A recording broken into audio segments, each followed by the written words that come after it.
On the evening of February the 23rd, 1820, a group of armed men gathered in a hayloft above a stable on Cato Street, a narrow lane off the Edgware Road in London. They had swords, pistols, hand grenades, and a sack of sharpened stakes. Their plan was to walk to a house on Grosvenor Square, force their way into a private dinner, and murder every member of the British cabinet as they sat at the table. They intended to take the heads of Lord Castlereagh and Lord Sidmouth, carry them through the streets on pikes, and seize the Bank of England, the Tower of London, and the Mansion House before dawn. In the chaos, they would proclaim a provisional government and call on the people of London to rise. Before any of it could begin, Bow Street officers climbed the ladder into the loft.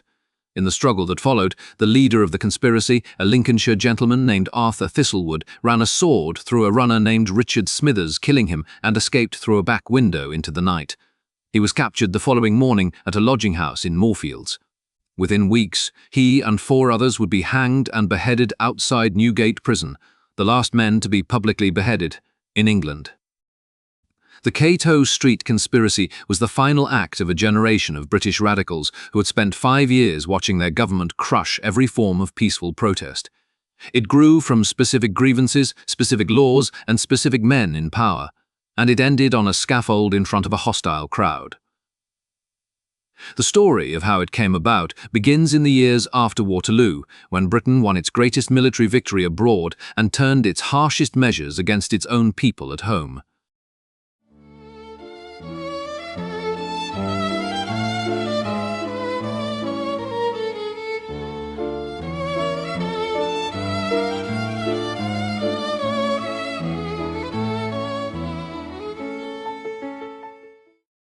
Part 1. The World After Waterloo. On June the 18th, 1815, the Duke of Wellington defeated Napoleon Bonaparte at Waterloo in Belgium, ending more than 2 decades of almost continuous war between Britain and France. The victory was celebrated across the country. Church bells rang, bonfires were lit, and newspapers proclaimed a new era of British greatness. Wellington returned home as the most famous man in Europe. The war had cost Britain enormously in blood and treasure, but it had also sustained a vast wartime economy. Shipyards, foundries, textile mills and farms had operated at full capacity to supply the army and navy. Hundreds of thousands of men had been kept in uniform, fed and paid by the state. When the war ended, all of that stopped. Demobilization came swiftly. Around 300,000 soldiers and sailors were discharged in the months following Waterloo, sent home with little more than their back pay and the clothes they wore. They returned to a labour market that had no room for them. Wartime industries contracted sharply. The ironworks that had produced cannon now stood idle. The dockyards that had built warships laid off their workers. Agricultural labourers, who had been in demand when the country needed to feed its armies, found themselves competing for fewer jobs as grain prices fell and landowners consolidated their holdings.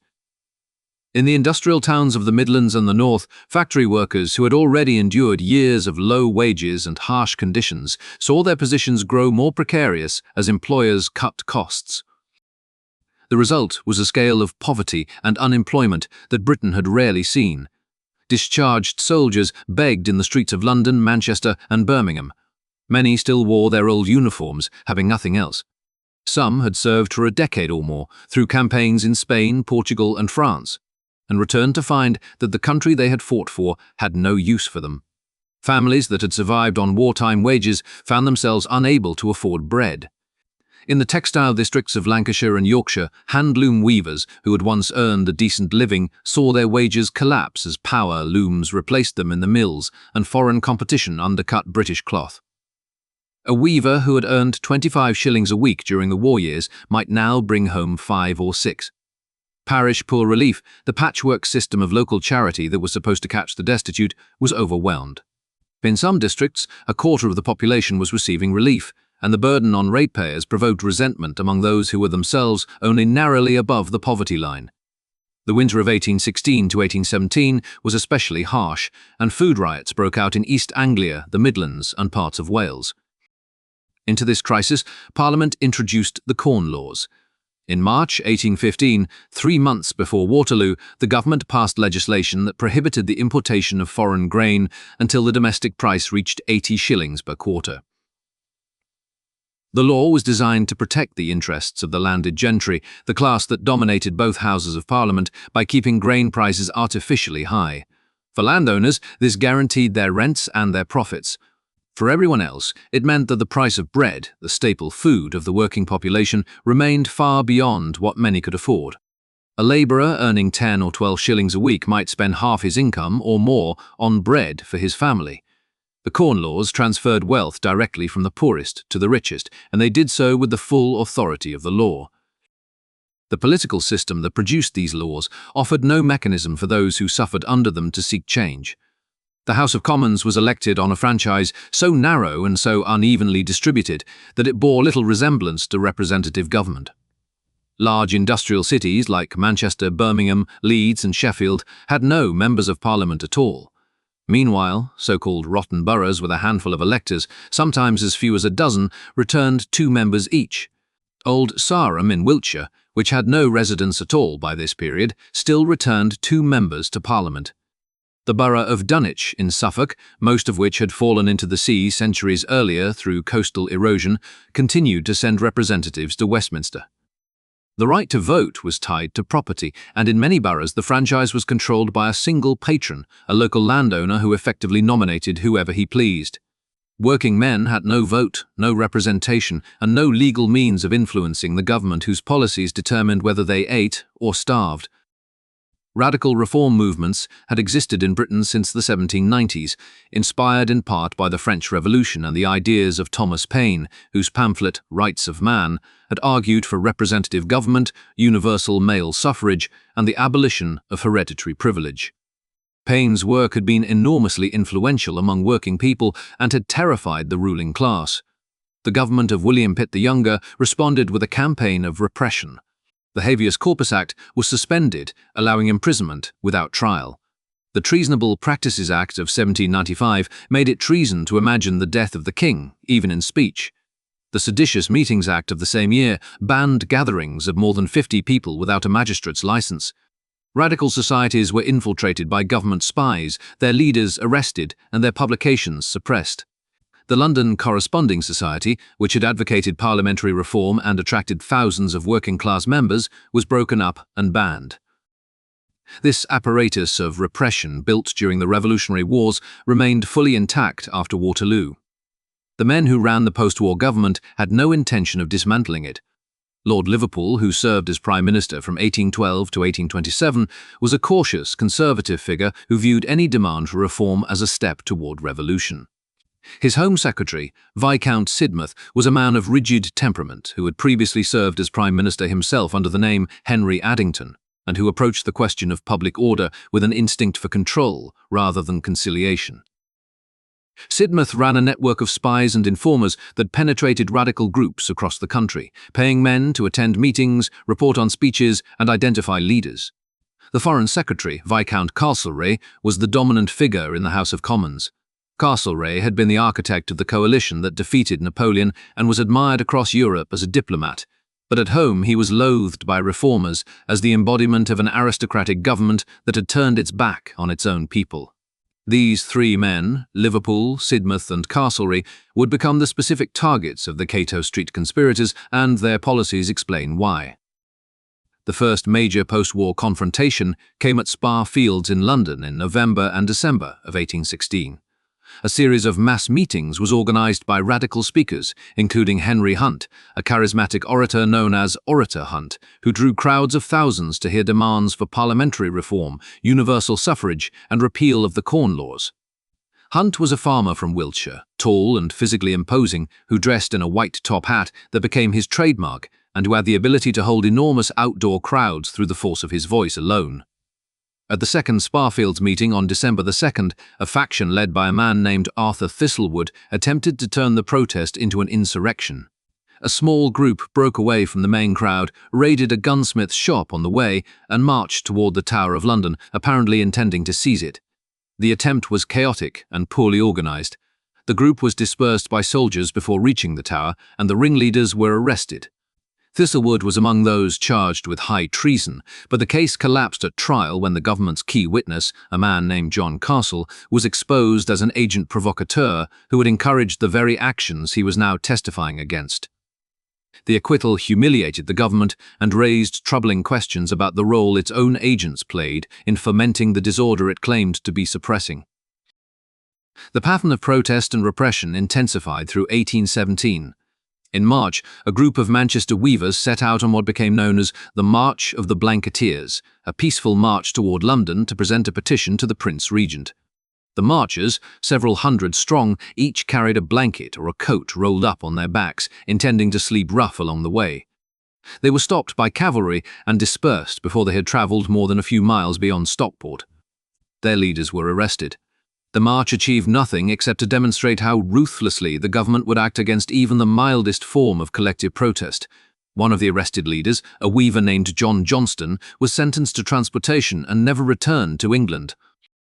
3 months later came the Pentrick Rising in Derbyshire, a small armed insurrection led by a stocking maker named Jeremiah Brandreth, known locally as the Nottingham Captain. Brandreth led a group of around 200 men in a march on Nottingham, believing that simultaneous risings were taking place across the country. They were wrong. The rising had been planned in part by a government agent named William Oliver, known as Oliver the Spy, who had encouraged the conspirators while reporting every detail to the Home Office. Brandreth's group was intercepted by a troop of hussars, scattered and rounded up. Brandreth and 2 others were hanged and beheaded at Derby in November 1817, the executioner holding up each severed head to the crowd with the words, "Behold the head of a traitor." The use of beheading, a punishment that had fallen out of common practice, shocked many observers and suggested a government more interested in making examples than delivering proportionate justice. The authorities continued to tighten their grip. Habeas corpus was suspended again in 1817, giving the government the power to imprison suspects indefinitely without charge. Radical newspapers and pamphlets were subjected to stamp duties designed to price them out of the reach of working people. Public meetings were monitored, speakers were prosecuted for sedition, and the network of informers grew. Then came Peterloo. On August 16, 1819, a crowd estimated at 60,000 people gathered at St. Peter's Field in Manchester to hear Henry Hunt speak in favour of parliamentary reform. The crowd was orderly. Families had come, women and children among the men, many dressed in their Sunday clothes. They carried banners demanding reform and universal suffrage. The local magistrates, watching from a window overlooking the field, panicked. They issued a warrant for Hunt's arrest and ordered the Manchester and Salford Yeomanry, a volunteer cavalry force made up largely of local shopkeepers and manufacturers, to clear a path to the speaker's platform. The yeomanry charged into the dense crowd with sabres drawn. They were poorly trained, and many of them were drunk. Their horses stumbled and reared among the packed bodies. People were trampled, slashed, and crushed. When the yeomanry became bogged down in the crowd, the magistrates sent in the regular hussars of the 15th Light Dragoons to support them. The cavalry drove through the crowd, scattering thousands in every direction. Within 10 minutes, the field was cleared. At least 15 people were killed, and between 400 and 700 were injured, many of them women. One of the dead was a 2-year-old child named William Fildays, crushed when the cavalry rode over his mother. Another was John Lees, a veteran of Waterloo, who survived Napoleon's army only to be cut down by his own country's cavalry on an English field. The name Peterloo, a bitter echo of Waterloo, was coined within days by the radical journalist James Rowe in the Manchester Observer. The reaction across the country was one of outrage. Public meetings were held in London, Bristol, and other cities to condemn the magistrates. The poet Percy Bysshe Shelley, living in Italy, wrote The Mask of Anarchy in response, a poem that urged the working people of England to rise up against their oppressors and that would become one of the foundational texts of British protest literature. Newspapers that had not previously aligned themselves with a radical cause published detailed accounts of the carnage and questioned the conduct of the authorities. Subscriptions were raised to support the families of the dead and injured. Henry Hunt, who had been arrested on the platform at St. Peter's Field, was tried and imprisoned for 2 years, becoming a martyr to the cause of reform. The government's response to Peterloo removed any remaining doubt about where it stood. Lord Sidmouth wrote to the Manchester magistrates to congratulate them on their action and to assure them of the Prince Regent's approval. There was no inquiry, no prosecution of the soldiers or magistrates, and no expression of regret. Instead, Parliament passed the 6 Acts in December 1819, a package of legislation that represented the most comprehensive assault on civil liberties in modern British history.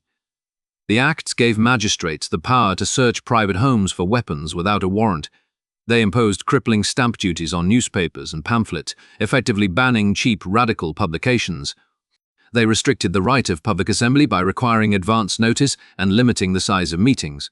They broadened the definition of seditious libel and increased the penalties for it. And they authorized the seizure of arms from anyone the authorities deemed suspect. Taken together, the 6 acts made it functionally illegal to organize, publish, or even gather in numbers to discuss political change. On January 29, 1820, King George III died after years of illness and incapacity, and the Prince Regent became King George IV. The accession of a new king required a dissolution of Parliament and fresh elections, but the political landscape remained unchanged. The same ministers held the same offices, the same rotten boroughs returned the same members, and the same laws governed the same people.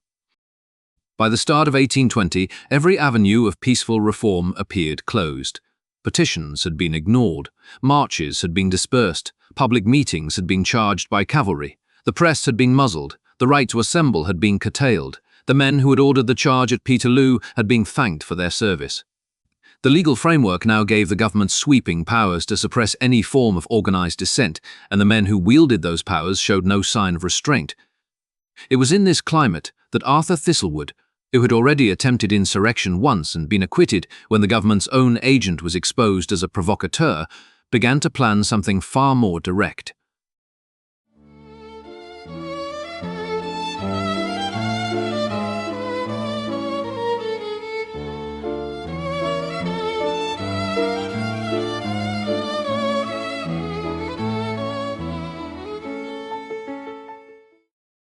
Part 2. Arthur Thistlewood and the Making of a Revolutionary. Arthur Thistlewood was born in 1770 in Toofelham, a small village in Lincolnshire, the illegitimate son of a farmer and land agent named John Thistlewood. His father was prosperous enough to give him a reasonable education, and the young Thistlewood trained as a land surveyor before entering the army briefly as a junior officer in the supplementary militia. He served without distinction and left the military after a short period, restless and unsettled. In the 1790s, he travelled to France and spent time in Paris, arriving in the years after the Revolution when the ideals of liberty, equality, and fraternity were still being invoked, even as the political reality grew bloodier and more chaotic. The experience marked him. He witnessed the energy of a society that had overthrown its monarchy and its aristocracy, and he returned to England a committed republican who believed that the French revolutionaries, for all their excesses, had been right to tear down the old order. He also spent time in America, where the example of a republic founded on the rejection of hereditary power reinforced his convictions. Thistlewood's first marriage, to a woman named Jane Worsley, ended with her death, leaving him with a young son. He married again to Susan Wilkinson, a butcher's daughter from Lincoln, who remained loyal to him throughout everything that followed. By the early 1800s, he had settled in London, where he moved through the circles of radical politics that gathered in taverns, coffee houses, and back rooms across the city. He was drawn to the ideas of Thomas Spence, a Newcastle schoolteacher turned radical pamphleteer who had died in 1814, but whose followers, known as Spenceans, kept his ideas alive. Spence had argued that all land belonged to the people and should be held in common by the parish, with rents distributed equally. It was a position far more radical than the parliamentary reform demanded by men like Henry Hunt, and it attracted a harder, more desperate following. The Spencean societies met in public houses around London, small groups of working men and impoverished tradesmen who debated revolution with the earnestness of men who had nothing left to lose. Thistlewood became a leading figure among them. He was a difficult man to like. Contemporaries described him as tall, thin, and sharp-featured, with a nervous energy that made him restless in company. He was quick to anger and slow to forgive. He had a habit of issuing challenges and making threats that more cautious men found alarming. He was well-read, able to quote Paine and the French philosophers, but he lacked the warmth or humour that might have made him a popular leader. What he had instead was an unshakable conviction that the British government was an illegitimate tyranny and that it could only be removed by force. Years of poverty, surveillance, and imprisonment had stripped away whatever capacity for compromise he might once have possessed.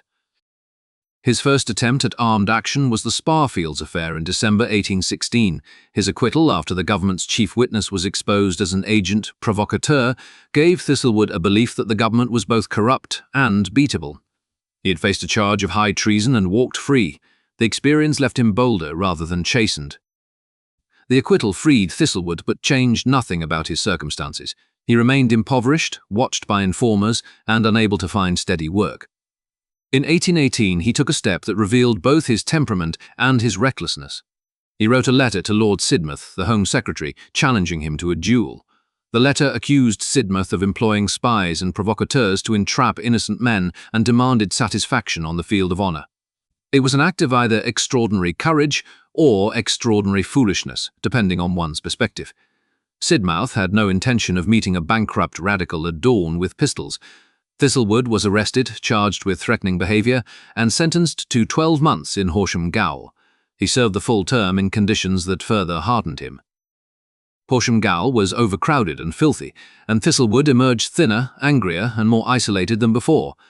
His finances, already precarious, were ruined. His wife Susan kept the household together during his absence, taking in washing and relying on the support of fellow radicals. When he walked free in the spring of 1819, Peterloo had not yet happened, but the repressive atmosphere that would produce it was already thick in the air. The massacre at St. Peter's Field in August 1819 confirmed everything Thistlewood believed about the British state. He saw in Peterloo the proof that the government would use lethal force against unarmed civilians rather than concede an inch of political ground. The 6 acts that followed closed off the last remaining avenues of legal protest. For Thistlewood, the conclusion was straightforward. If peaceful methods were met with sabres and legislation, then only violent methods remained. In the months after Peterloo, Thistlewood threw himself into planning. He talked of seizing the Mansion House, of burning barracks, of taking the Tower and the Bank of England. Some of these schemes were little more than tavern talk, fueled by gin and frustration, but Thistlewood's intent was genuine. He had contacts among radical groups in the north and believed, or claimed to believe, that London was the fuse and the rest of the country was the powder. If a decisive blow could be struck in the capital, he argued, the people of Manchester, Birmingham, Glasgow, and the factory towns of Yorkshire would rise in response. It was the same assumption that had underpinned the Pentrick Rising, and it was just as detached from reality. The working people of England were angry, but they were also exhausted, frightened, and keenly aware of what happened to men who raised their hands against the state. He began gathering men. The core of the group that would become the Cato Street Conspirators came together in the autumn and winter of 1819, meeting in taverns, lodging houses, and rented rooms across London. They were working men, most of them, tradesmen and artisans who had been ground down by poverty and who shared Thistlewood's conviction that the government would never reform itself. William Davidson was among the first to join and among the most remarkable of the conspirators. He was a man of mixed heritage, born in Kingston, Jamaica, around 1786, the son of the Attorney General of the island and an enslaved or free black woman whose name has not survived in the records. His father sent him to Edinburgh to be educated and trained as a lawyer, but Davidson abandoned the law and became a cabinet maker. He settled in London, where he endured a period of hardship that included a shipwreck off the coast of Scotland in which he lost everything he owned. He married a working-class woman and had several children. He was literate, articulate, and politically engaged. He attended radical meetings, spoke from the platform, and was known for his passionate belief in the rights of working people. Davidson was a Methodist and the man of genuine religious conviction, qualities that sat alongside his willingness to contemplate armed action. He framed his radicalism in moral terms, arguing that a government that allowed children to starve while aristocrats feasted had forfeited its right to obedience. He was the only man of colour among the conspirators, and his presence in the group reflected the diverse and cosmopolitan nature of London's radical underground. James Ings was a butcher from Portsmouth who had come to London seeking work and found only poverty. He had run a small coffee house that failed, leaving him in debt and unable to support his wife and children. He was a small, excitable man, loud and impulsive, who expressed his political convictions with an energy that others sometimes found unnerving. Ings had a particular hatred of Castlereagh and Sidmouth, whom he blamed for the suffering of the poor, and he spoke openly about killing them. Richard Tidd was a shoemaker from Lincolnshire, like Thistlewood, a man from the rural east of England who had come to London and fallen into hardship. Tidd was quieter than Ings, but equally committed. He had been involved in radical politics for years and had attended Spencean meetings alongside Thistlewood.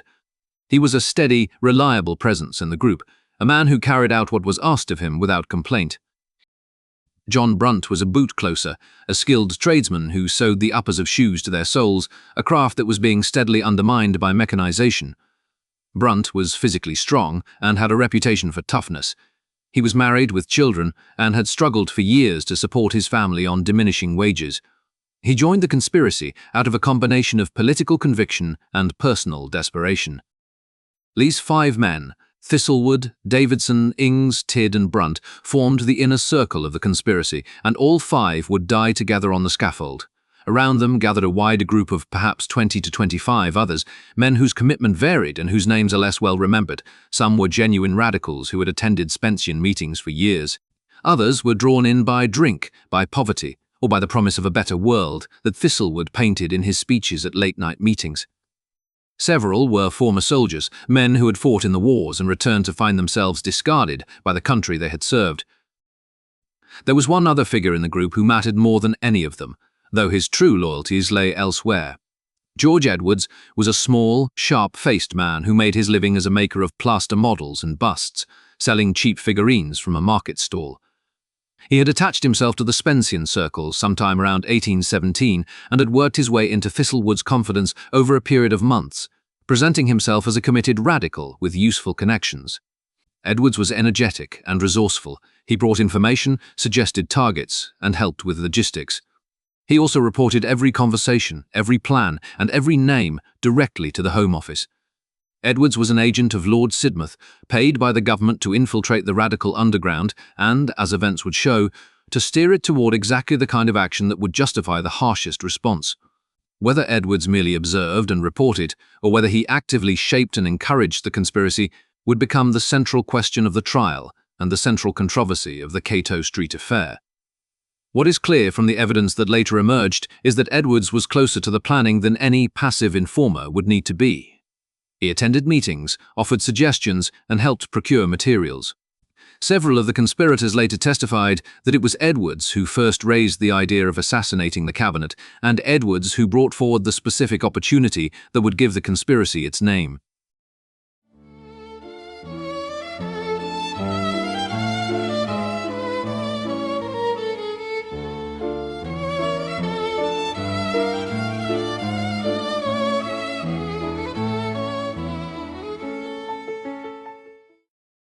Part 3. The Plot and the Government Spy. In late January 1820, George Edwards brought Arthur Thistlewood a copy of the New Times newspaper. It contained an announcement that the members of the Cabinet would be dining together on the evening of February the 23rd at the Grosvenor Square home of Lord Harrowby, the Lord President of the Council. A Cabinet dinner was an unusual event. Ministers rarely gathered in one place outside of official business, and the announcement presented what Thistlewood immediately recognized as an extraordinary opportunity. Every man responsible for the policies that had crushed the radical movement from Liverpool to Sidmouth to Castlereagh would be seated around a single table in a private house with minimal security. Thistlewood seized on the idea. He told his inner circle that Providence had delivered their enemies into their hands. The question of whether Edwards himself had planted the newspaper, or whether the announcement was placed there by the government to provide a target, would later become a matter of intense controversy. At the time, Thistlewood accepted the opportunity without suspicion. The plan that took shape over the following weeks was audacious in scope and savage in its particulars. A group of armed men, between 20 and 30 strong, would approach Lord Harrowby's house at number 39 Grosvenor Square during the dinner. A small advance party, disguised in livery as servants delivering a parcel or carrying a message, would gain entry to the house and overpower the household staff. The main body would then rush in, barricade the doors, and murder every minister at the table.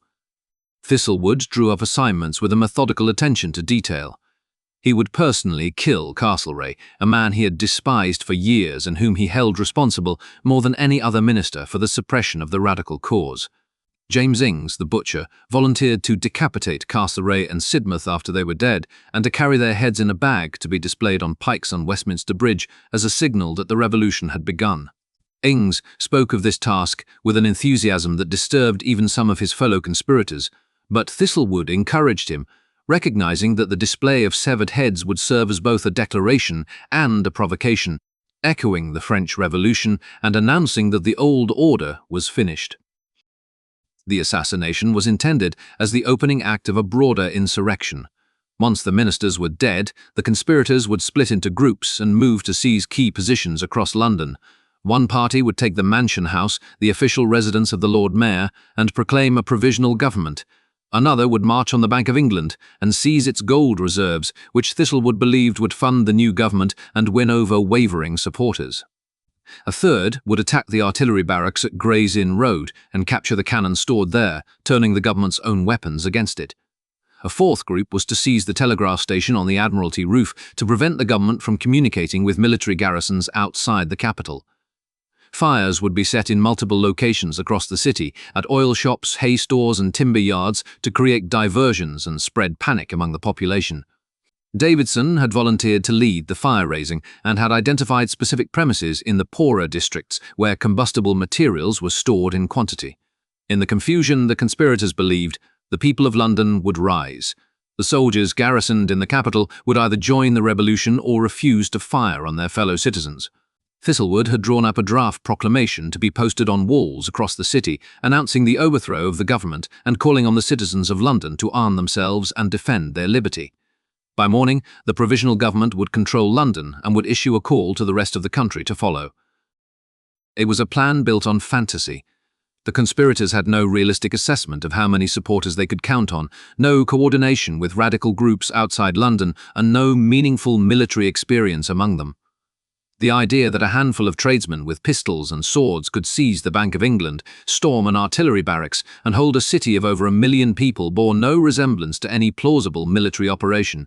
Thistlewood's conviction that the people would rise was an article of faith, unsupported by any evidence. The working population of London was angry and desperate, but it was also unarmed, unorganized, and well aware of what had happened to the crowds at Peterloo and the marchers at Stockport. The assumption that soldiers would refuse to fire on civilians was particularly naive. The army that had charged into the crowd at Peterloo just 6 months earlier had shown no hesitation in following orders. The regular army was made up largely of men who had served in the wars against Napoleon and who were accustomed to discipline and obedience. The officers who commanded them were drawn from the same landowning class that sat in Parliament. The idea that these men would suddenly switch allegiance to a provisional government proclaimed by a group of shoemakers and butchers required a leap of imagination that no sober assessment of the evidence could support. The plan's only realistic chance of success lay in the assassination itself, and even that depended on surprise, speed, and the absence of any warning to the authorities. The authorities, of course, had been warned from the beginning. George Edwards reported every detail of the plan to the Home Office as it developed. Lord Sidmouth knew the target, the method, the date, and the names of the principal conspirators. The question that faced the government was not whether to prevent the plot, but when and how to intervene. Sidmouth chose to let the conspiracy mature until the conspirators had committed themselves beyond any possibility of denial. He wanted them caught in the act, with weapons in their hands and murder in their stated intentions, so that the subsequent trial would leave no room for the kind of defence that had secured Thistlewood's acquittal after Sparfield's. The embarrassment of that acquittal, when the government's own agent provocateur had been exposed in open court, weighed heavily on Sidmouth. This time, the case would be airtight. The conspirators would be arrested red-handed, and the spy who had made it possible would be kept far from the witness box. This strategy carried its own risks and raised its own moral questions. If the government knew that a group of men was planning to murder the cabinet, it had an obligation to protect its ministers. The simplest course would have been to arrest the conspirators as soon as the plan became clear, weeks before the intended date. Instead, Sidmouth allowed the plot to continue, using Edwards to feed him updates while the conspirators acquired weapons, rented premises, and finalized their preparations. The cabinet dinner itself became a central element of the government's strategy. Whether the dinner was genuine or whether it was a fabrication planted in the newspaper to give the conspirators a target has been debated ever since. Some accounts suggest that Lord Harrowby was informed of the plot and that the dinner was quietly cancelled or relocated while the announcement was left in the press to lure the conspirators into action. Other accounts suggest that the dinner was real, but that the ministers were warned not to attend on the night itself. What is clear is that when the conspirators arrived at Cato Street on the evening of February the 23rd, there was no dinner taking place at Grosvenor Square. The house at number 39 was dark and empty. The ministers were elsewhere, safe and accounted for, while the men who planned to murder them walked into a trap. The staging point for the attack was a hayloft above a stable at number 6 Cato Street, a short and narrow lane running between the Edgware Road and John Street in the parish of Paddington. The loft was rented by Thistlewood under a false name for a few shillings a week. It was a rough, cramped space, accessible only by a ladder from the stable below, with a single window and a door at the rear that opened onto a narrow passage. Thistlewood chose it because it was close enough to Grosvenor Square to reach the dinner on foot in a matter of minutes, and because it was discreet enough to allow the conspirators to assemble without attracting attention from the street. Weapons were carried to the loft over the preceding days, wrought in small quantities beneath coats and in bundles to avoid suspicion. Swords, pistols, a blunderbuss, sharpened stakes, hand grenades fashioned from bottles filled with combustible materials, and a sack that Ings had prepared for the heads. A cutlass and a set of carving knives were also brought, the latter supplied by Ings from his trade as a butcher, tools he intended to use for the decapitations. Edwards was present during the preparations, helping to organize the weapons and confirming the arrangements. The government's response was already in motion. Richard Burney, the chief magistrate at Bow Street, had been instructed to lead the arrest. The plan was to allow the conspirators to gather in the loft, wait until they were armed and ready to move, and then arrest them in circumstances that would make the evidence unanswerable. Burney assembled a party of 12 Bow Street officers, armed and prepared for resistance. A company of Coldstream Guards under the command of Captain Fitzclarence, an illegitimate son of the Duke of Clarence, was posted in nearby John Street, ready to move in once the officers had made the initial arrests. The timing was set for the evening of the 23rd, when Thistlewood's men would be gathered together in the loft with their weapons, committed beyond the point of retreat. The coordination between the magistrate and the military was deliberate. The civil power would make the arrest, but if the conspirators resisted, the soldiers would be close enough to intervene within minutes. By 7 o'clock that evening, around 25 men had climbed the ladder into the Cato Street loft. Candles lit the cramped space, casting shadows across the low ceiling and the rough timber walls. Weapons were laid out on a workbench and on the floor. The men sat on benches and straw bales, packed tightly together in a room that was barely large enough to hold them. Thistlewood addressed the group, going over the plan one final time. Ings checked the bag he intended to use for the heads. Swords were drawn from their sheaths and inspected. The conspirators were nervous, some of them fortified by drink, but the mood was one of grim determination. They believed they were about to change the course of English history. Outside, in the cold February darkness, the Bow Street officers were making their way up Cato Street from the Edgware Road end. Edwards was nowhere to be seen. He had done his work and withdrawn to safety, leaving the men he had helped to organize to face what came next alone.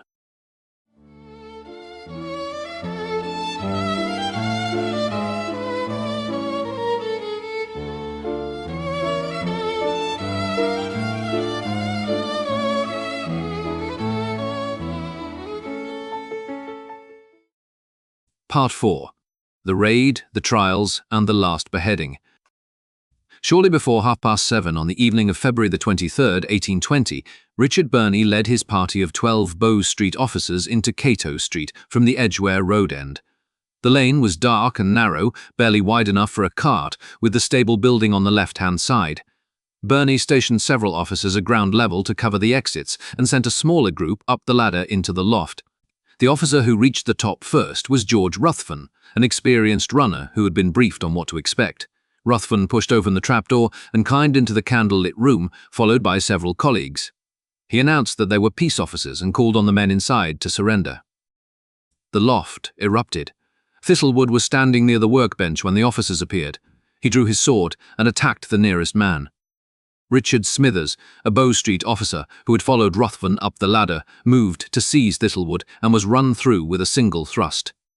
The blade entered Smithers's chest and he fell back, dying within minutes.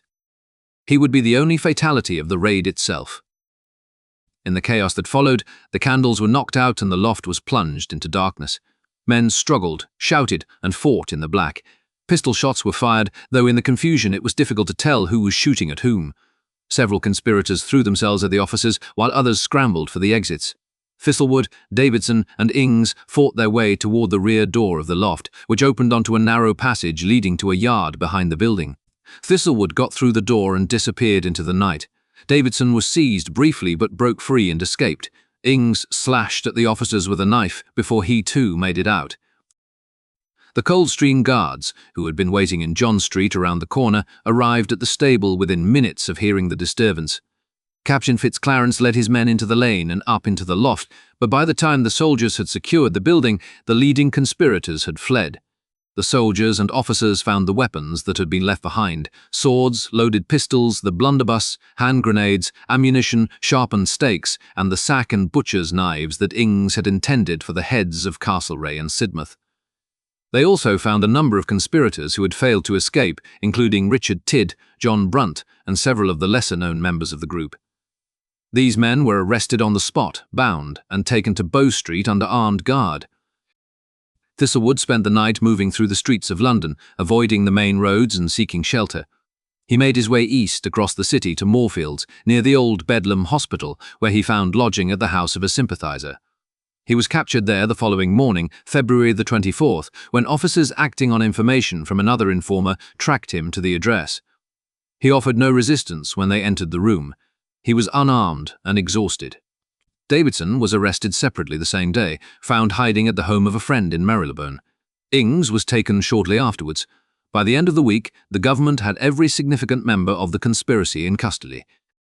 The prisoners were held initially at Bow Street and then transferred to the Tower of London and to Coldbath Fields Prison in Clerkenwell. The government moved quickly to prepare the case for trial. The evidence was substantial. The weapons recovered from the loft, the testimony of the Bow Street officers who had been present at the raid, the statements of several minor conspirators who agreed to turn King's evidence in exchange for their lives, and, underlying it all, the detailed reports that George Edwards had been feeding to the Home Office for months. Edwards himself was the problem. The defense would inevitably argue that the conspiracy had been encouraged, facilitated, and perhaps even originated by a government agent. If Edwards were called as a prosecution witness, he would be cross-examined on his role in shaping the plot, and the entire case risked becoming a trial of the government's methods rather than the defendant's actions. Sidmouth and the law officers made the decision early: Edwards would not appear in court. He was quietly removed from London, given money, and sent abroad. His absence from the trial would be the single most controversial aspect of the prosecution. The trial opened on April 17, 1820, at the Old Bailey before Lord Chief Justice Abbott. 11 men stood in the dock, though the prosecution focused its case on the 5 principals: Thistlewood, Davidson, Ings, Tidd, and Brunt. The charge was high treason, the same charge that Thistlewood had beaten 3 years earlier. The Attorney General, Sir Robert Gifford, led the prosecution. He presented a methodical case built on the physical evidence from the loft, the testimony of the officers who had been attacked, and the confessions and statements of the men who had turned informer. He described the plan to murder the cabinet, seize London, and overthrow the government, dwelling on the specific details of the weapons and preparations to convey the savagery of what had been intended. The defense centered on entrapment. Thistlewood's counsel argued that George Edwards had been the architect of the conspiracy, that he had suggested the target, encouraged the planning, helped procure weapons, and steered desperate men toward an action they would never have conceived on their own. The defense demanded that Edwards be produced as a witness so that his role could be examined under oath. The prosecution refused. Edwards was abroad and unavailable, the court was told. The judge ruled that the prosecution was under no obligation to call any particular witness, and that the defense was free to draw whatever inferences it wished from Edwards's absence. It was a ruling that gave the defense a rhetorical point, but denied it the substance of cross-examination. Thistlewood conducted much of his own defense. He was articulate and defiant, arguing that the government had driven men to desperation through its policies of repression and its use of spies and provocateurs. He compared himself to the heroes of the English Civil War who had taken up arms against tyranny and insisted that the right to resist an oppressive government was as old as the Magna Carta. His speeches were eloquent, but they could not change the evidence. He'd been found in the loft with weapons. He had killed a Bow Street officer with his own hand. The sword that had run through Smithers had been recovered and was presented in court. William Davidson made the most striking defense. He spoke at length, quoting scripture and citing the Bill of Rights, arguing that the right of the people to bear arms in their own defense was an established English liberty, and that the government's conduct at Peterloo and its passage of the 6 Acts had made armed resistance legitimate. He spoke of his children, of his faith, and of the suffering of the poor. The court reporter noted that his speech moved several people in the gallery to tears. James Ings, by contrast, showed little interest in legal argument. He addressed the court briefly, admitting his role and expressing no regret. He said that he had been willing to die for the cause of the poor and that he was willing to die for it still. The jury took less than 30 minutes to find all 5 principal defendants guilty. Thistlewood, Davidson, Ings, Tidd and Brunt were sentenced to death by hanging, followed by decapitation. 6 other defendants were found guilty of lesser charges and sentenced to transportation to Australia for life. They were sent to the penal colonies in New South Wales and Van Diemen's Land, where most of them served out their sentences in hard labour and died far from home.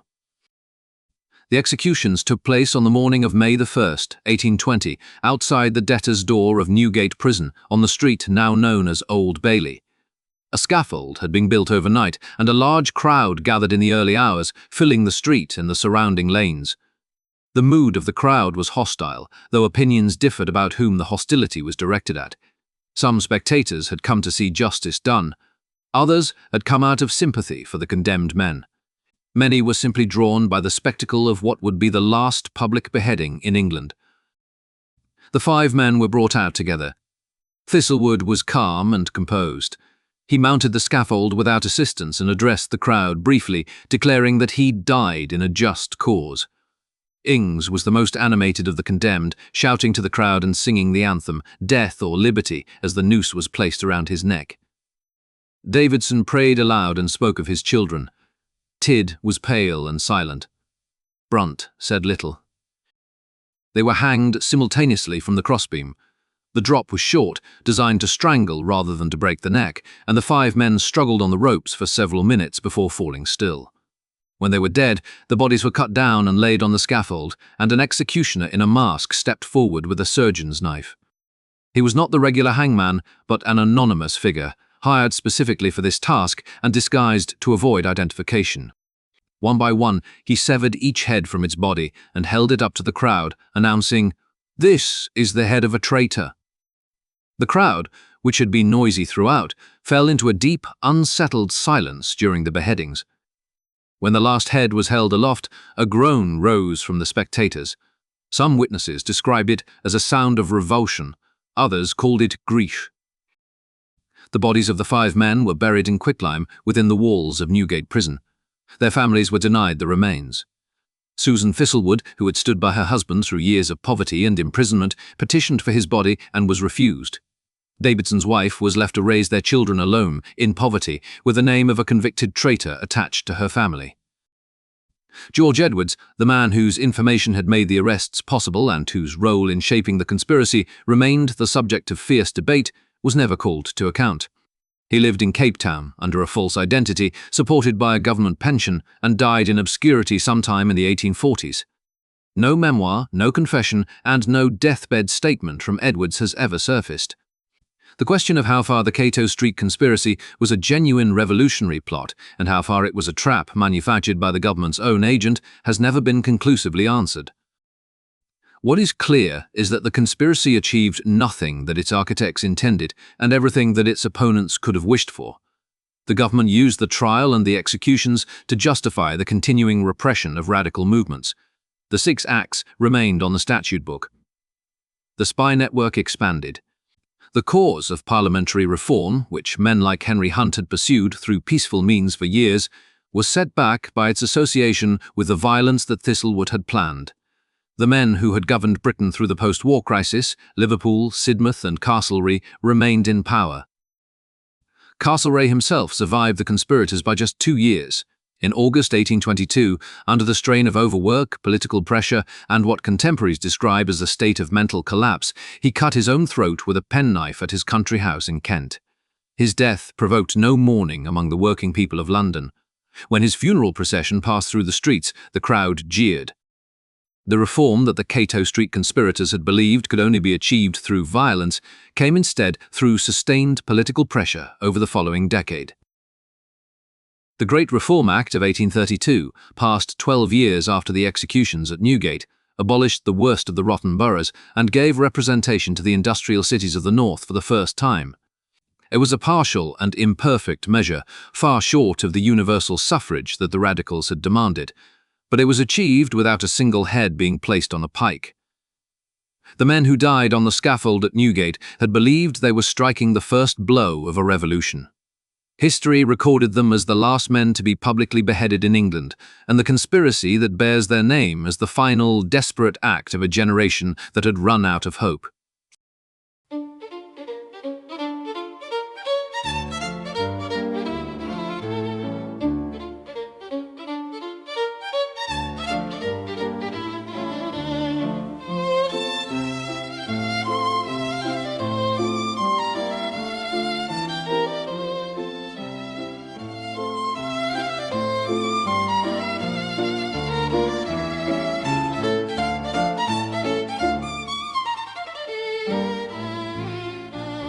This podcast was entirely produced by Andrew Scott.